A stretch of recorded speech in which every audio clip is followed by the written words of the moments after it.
Olá!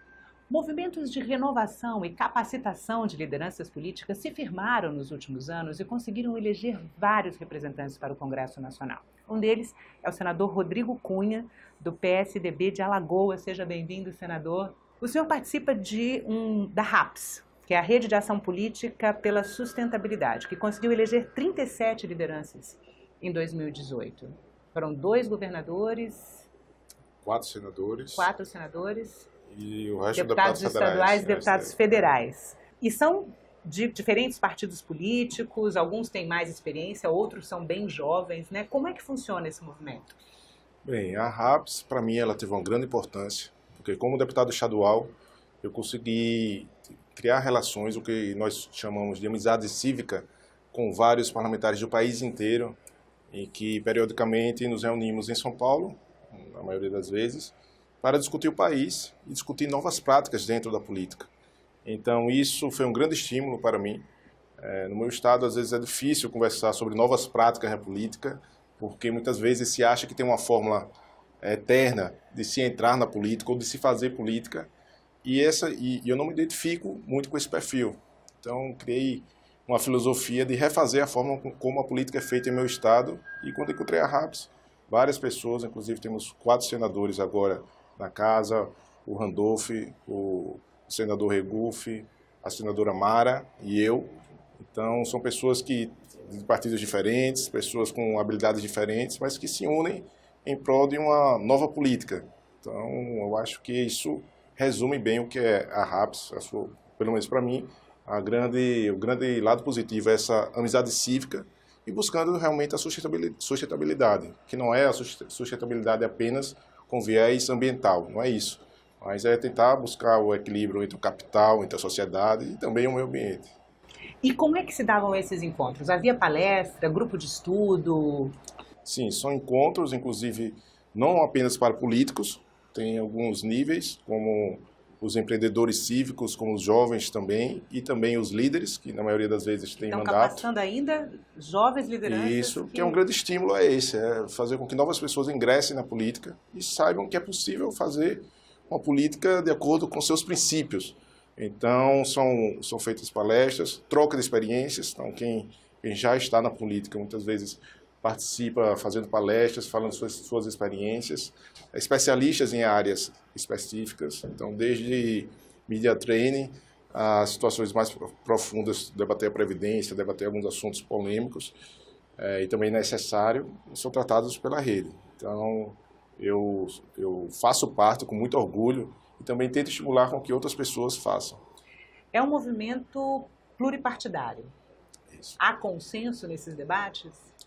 Olha, a respeito, assim, não se busca saber quem está certo e quem está errado. Então, cada um tem a sua visão de mundo, mas eu acho que tudo converge para que o bom senso sempre prevaleça. E numa situação como essa não é estimulado o debate em si, para se eximir ao máximo cada assunto. É colocado o ponto de vista e você respeita, aceita ou não aceita. Lógico que tem diálogos, mas é sempre produtivo. Ser jovem, né, ou se declarar da nova política, né, não muda muita coisa se não mudarem as práticas. Quais práticas hoje o senhor considera, e o movimento também, que esse movimento de renovação condena as práticas da velha política, né? Quais práticas o senhor considera erradas? Bem, Renata, é muito importante deixar claro para as pessoas que estão nos assistindo que a renovação da política não é uma renovação de idade. O país não precisa disso. A gente precisa de uma renovação de postura, que é muito diferente. Então, essa renovação pode ter cabelos brancos, mas uma postura diferente. E muitas vezes isso se confunde com a própria idade. Então, eu venho e entro aqui no Senado em busca de uma renovação, sim, mas não na idade. Estou chegando aqui com uma postura diferente. E essa postura vem de acordo com o que as ruas e as pessoas e a sociedade hoje pedem. Há um distanciamento enorme hoje entre o político e a sociedade. Então, eu sempre busco, quando possível, quando eu ando e converso com as pessoas na rua, e alguém diz, eu não gosto de político nenhum. Eu disse, olha, vamos com calma, você não gosta de política, na verdade, né? Aí eu digo, olha, você não gosta de político ou da política? São 2 coisas diferentes. Se você não gosta do político, troque eles. Então, você tem a oportunidade de trocá-los. Cada 4 anos você tem a oportunidade. E demonstra a importância da política. Então, a política foi ela que fez o seu combustível aumentar, É ela que vai fazer com que o seu IPTU também seja mais caro, então, que a Previdência tenha uma mudança. Então, isso é importante as pessoas diferenciarem, porque quando você cria aversão ao político e se soma à política, você se afasta. E eu costumo dizer que é a segunda vitória dos maus políticos, porque as pessoas de bem intencionadas, ou que acham que poderia fazer a diferença, acabam se afastando, e aí sobram poucos. Então, eu venho de um estado, que é um estado pequeno, é o segundo menor estado do país, mas é um estado que hoje está conectado, a gente consegue conversar com as pessoas, eliminando os intermediários, e eu acho que a nova política é isso, não é a rede social. Não é apenas nova política porque tem muitos seguidores ou porque recebe curtidas no Facebook. Não é isso. Nova política, para mim, é aquela que olha para o cidadão. Então, não trabalho com lotes, fazendo loteamentos, com aqueles currais eleitorais, chegar numa cidade em busca de um vereador, de um prefeito que vai me dar 1.000 votos, 10.000 votos, negocio com ele e não estou nem aí para as pessoas, não é. Negocia com ele, o político teria condições de negociar, por exemplo, cargos em estatais, em... Eu falo mais apoios. Você me apoia nessa, que na outra eu posso lhe apoiar na outra. Então, isso não é o meu perfil. Meu perfil é falar com as pessoas. Então, sempre fiz isso por onde eu passei. E a rede social se soma a isso, a essa situação. Eu utilizo a rede social de fato, o objetivo não é fazer marketing, é fazer comunicação. Ou seja, eu presto conta do que eu estou fazendo, converso com as pessoas, elas fazem denúncia, elas fazem sugestões. Então, é um momento interessante. É lógico que alguns assuntos eu coloco para ter o termômetro da sociedade, o termômetro das pessoas que me acompanham, mas a decisão final sempre tem que ser baseada em algo concreto e realmente que eu possa defender até o fim. Lógico, eu quero sempre fazer com que as pessoas participem, mas é muito perigoso ficar refém desses comentários, porque muitas vezes não se tem uma educação política e se trata de forma superficial alguns temas que são profundos. E aí o político que agir assim, no meu ponto de vista, hoje a sociedade não tem esse total amadurecimento e às vezes pode ser influenciado até por uma onda que a rede pode estar pegando e fazer com que aquelas pessoas comentem bastante sobre aquele assunto e alguém tem um interesse por trás. Então isso é muito interessante, deixando claro que os meus próprios projetos de leis, como deputado estadual, eu colocava em votação antes, para as pessoas dizerem se eram a favor ou contra, e era um termômetro para mim. Nunca cheguei a ter mais de 10% de forma negativa, mas se tivesse eu ia parar para rever. Mas, será que realmente eu estou enxergando o mundo de outra forma sozinho? Então, esse parâmetro é bem interessante. Mas o posicionamento dos seus seguidores nas redes sociais, ele vai ser definitivo na capacidade de influenciar a sua decisão, o seu voto, por exemplo, os seus eleitores se posicionarem contra a reforma da Previdência? Eu falo que é importantíssimo. É importantíssimo. Primeiro porque hoje alguém falar cabalmente que é contra a reforma da Previdência, ainda nem está pronta. Não sabe nem qual é o projeto final. Então, isso, desde o ano passado, as pessoas já são contra. Então, e quem votar a favor vai estar com o seu nome no outdoor em várias cidades.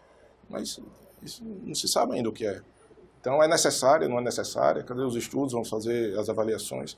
Então, por isso que é perigoso a gente tratar isso, porque algumas situações que já são solidificadas, nem sempre vão permanecer da mesma forma. Então, até voltando um pouco à sua pergunta, Renato, quando você perguntou sobre nova política, eu acho que as práticas... Novas práticas.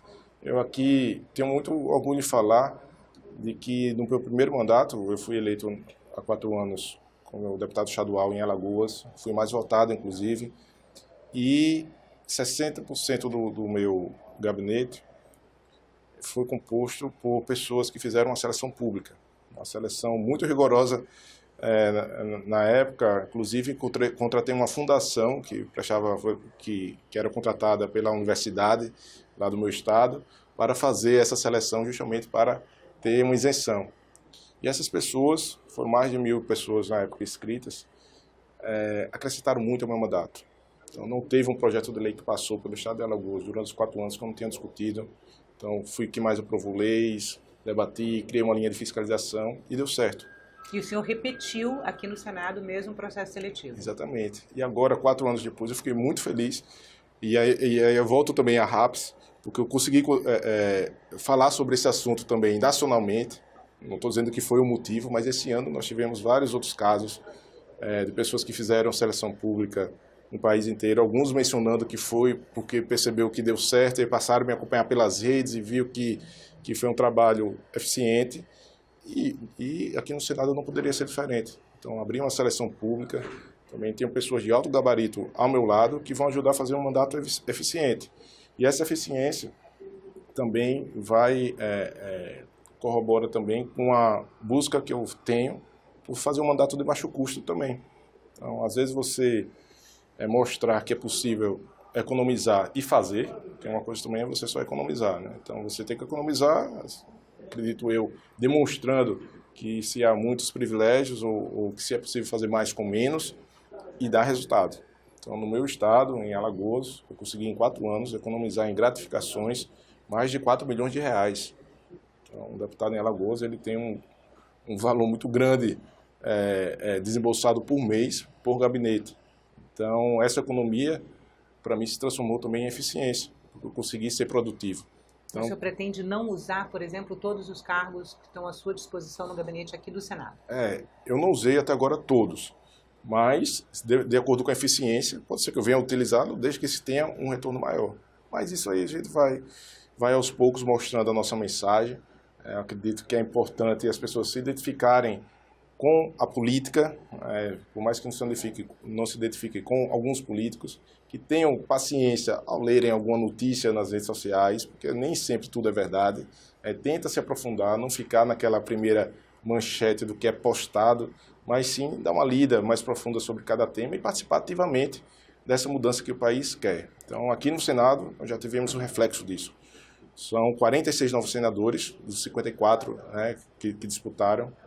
E essas pessoas que chegaram aqui, chegaram pela força das ruas, das pessoas que querem mudança. E essa mudança foi sentida de maneira firme na primeira eleição que teve aqui. Então, a eleição aqui no Senado, com certeza, foi uma eleição de fora para dentro. A pressão enorme para que o voto seja aberto. A pressão enorme para que se tenha mudanças.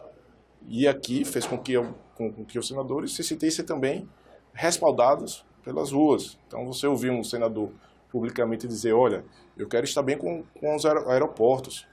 Então, isso é interessante. Por quê? Porque ele está preocupado com o que as pessoas falam.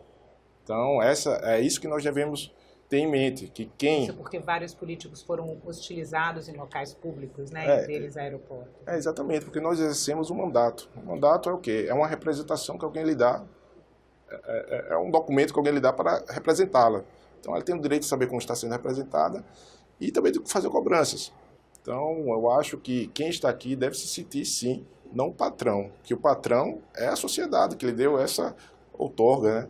Então, o momento pede isso, de menos popstar, de mais realidade. Então, se colocar realmente a serviço, é uma prestação de serviço que a gente está com o mandato parlamentar, e eu espero contribuir para essa mudança que o país tanto precisa. Muito obrigada pela entrevista, senadora. A gente conversou com o senador Rodrigo Cunha, do PSDB de Alagoas. Se você quiser ver esse programa ou outros da TV Senado, vai no nosso site, senado.leg.br/TV ou no canal da TV Senado no YouTube. Se você quiser fazer alguma crítica ou sugestão, pode ligar para a gente, a ligação é gratuita, é 0800 61 22 11. Obrigada pela atenção e até a próxima.